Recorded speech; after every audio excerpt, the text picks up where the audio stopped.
වගේම මම කියන්න කැමති දැන් විශාල චෝදනාවක් ඊයේ නන්දන කුලතිලක මැතිතුමා ඉදිරිපත් කරා. ඔහු කිව්වා මේ රංගසානායක මැතිතුමා ඔවුන්ගේ නීති කමිටුවේ හිටපු කෙනෙක් කියලා. සභාපති විදිහට වඩකල මැතිතුමා හිටියයි කිව්වා, එයාත් හිටියයි කියලා කිව්වා. මම කියන්න කැමතියි කරුණාකරලා මේ සම්බන්ධව ප්‍රකාශයක් කරන්න. අල්ලසෝ දූෂණ කොමිසම සභාවේ අධ්‍යක්ෂතුමා මොකද අපිට මේ යන ක්‍රියාමාර්ග පිළිබඳව විශාල අර්බුදයක් තියෙනවා. අපි කිසි වෙලාවක මේ රටේ දූෂිතයෝ අනිවාර්යෙන් ඔවුන් අත්අඩංගුවට ගත යුතුයි. ඔවුන්ට විරුද්ධව නීතිය ක්‍රියාත්මක කළ යුතුයි. හැබැයි නීතිය ක්‍රියාත්මක කිරීමේදී කිසියම් විදියකට පුද්ගලයින්ව හඹාගෙන ගිහිල්ලා තෝරාගෙන පික් කරලා නැත්නම් ඒකේනම හොය ගන්න එක නෙමෙයි කරන්න තියෙන්නේ. සියලු දෙනාට විරුද්ධව ක්‍රියාත්මක කරන්න. ඒක ආණ්ඩුවේද විපක්ෂයේද අපිට අදාළ නැහැ. ඒ නිසා අන්න එහෙම නිවැරදි තැනකට මේක ගේන්න ඕන. අනිත් එක තමයි මම දැක්ක අපේ හැම කෙනෙක්ම මේක උලුප්පා දක්වලා තිබෙනවා. අපේ ජනාධිපතිතුමා ප්‍රකාශ කරපු එක විශේෂයෙන්ම මේ සම්බන්ධව එතුමා ප්‍රකාශ කරලා තිබුණා එක්සත් ජාතීන්ගේ සංවිධානයේදී මේ දූෂණ මර්ධනය පිළිබඳව ඉතාම වැදගත් අදහසක්. මේක මීට පෙර ඇත්තටම නයිජීරියාවල democracy day aunty corruption summit එකේ අබුජාවල මේ සම්බන්ධව ප්‍රකාශ කරලා තිනවා රුවන්ඩන් ප්‍රෙසිඩන්ට් මෙන්න මේ විදිහට fighting corruption is dangerous but not fighting it is much more dangerous කියලා. මොකද මේට කලින් තමයි මේක කියලා දුන්නේ. මම කැමති එතුමා ඒක අනුසානායක මැතිතුමා මේක කොපි කිරීම සම්බන්ධව මම ගොඩක් සන්තෝෂ වෙනවා. එහෙම එකක් එකතු කර ගැනීම සම්බන්ධව ඒක නැතුව එතුමාගේ නිර්මාණයක් නෙමෙයි. මේක බොහොම පැහැදිලිව නයිජීරියා ගවර්නර් නයිජීරියා එකේ බොහොම පැහැදිලිව මේක තිබෙනවා.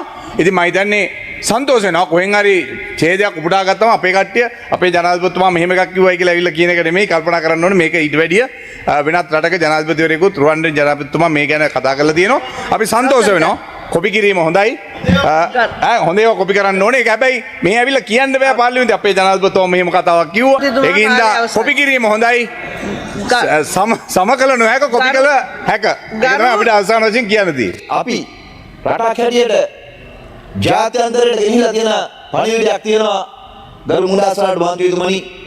අපි දූෂණ විරෝධී රාජ්‍යයක් නිර්මාණය කරලා තියෙනවා.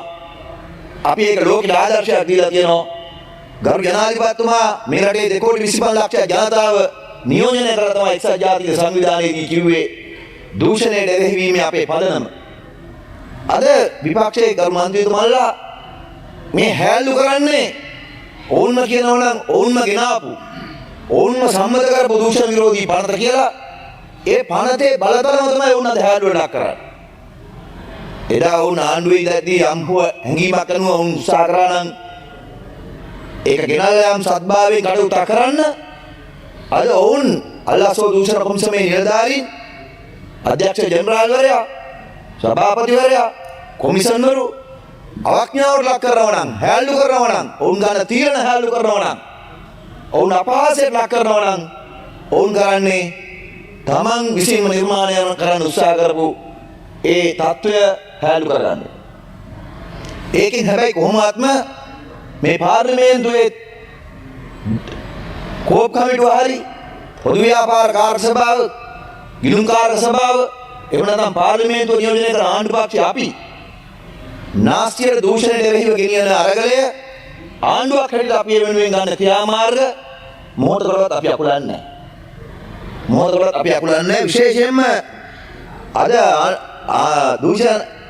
දූෂණ විරෝධී අරගලයේදී මේ රටේ ජනතාවට එදා විශ්වාසයක් නැතිවම තිබිච්ච ආයතන අද විශ්වාසජනක ආයතන බවට පත් වෙලා තියෙනවා.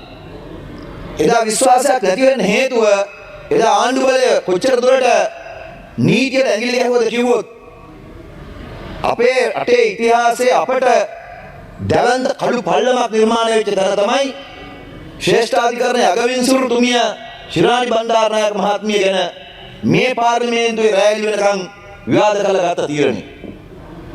ඒකෙන් ගරු මුලාසරාත් මන්ත්‍රීතුමනි ඉතිහාසය අපිට ගැලවෙන්න බෑ. ජාතිකවත් ජාත්‍යන්තරවත් රටේ මේ පාර්ලිමේන්තු සම්ප්‍රදායන් උල්ලංඝනය කරලා ආණ්ඩුක ව්‍යවස්ථාව උල්ලංඝනය කරලා නීතිය තමන්ගේ අතට අරගෙන නීතිය උඩ වාඩි වෙලා එදා ඒ බලය පාවිච්චි කරපු ආකාරය නිඳිතයි. ඒ තීරණ ඉතිහාසයේ පාරාවල් වගේ එයා පිටිපස්සෙන් එනවා.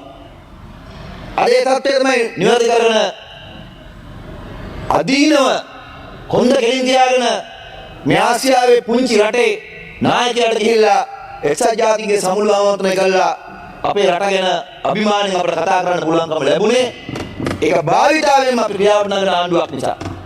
ඒ නායකත්වයක් අපිට තියෙන නිසා. හරිනම් විපක්ෂයේ මන්ත්‍රීතුමාලා කුහක නොවි අද අගය කරන්න ඕනේ කතාව.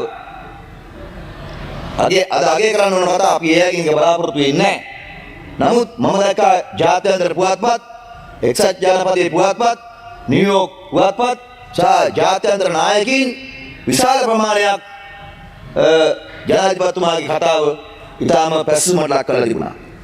ඊළඟට විශේෂයෙන්ම අලසෝ දූෂණ කොමිසම සම්බන්ධයෙන් එහි නිලධාරීන් පත් කිරීම සම්බන්ධයෙන් අධ්‍යක්ෂක ජනරාල්වරයා සම්බන්ධයෙන් විපක්ෂය අද මතු කරපු අභූත චෝදනාව පිළිකුල් සහගතව ප්‍රතික්ෂේප කරනවා කියන එක මම අවධාරණය කරලා කියනවා.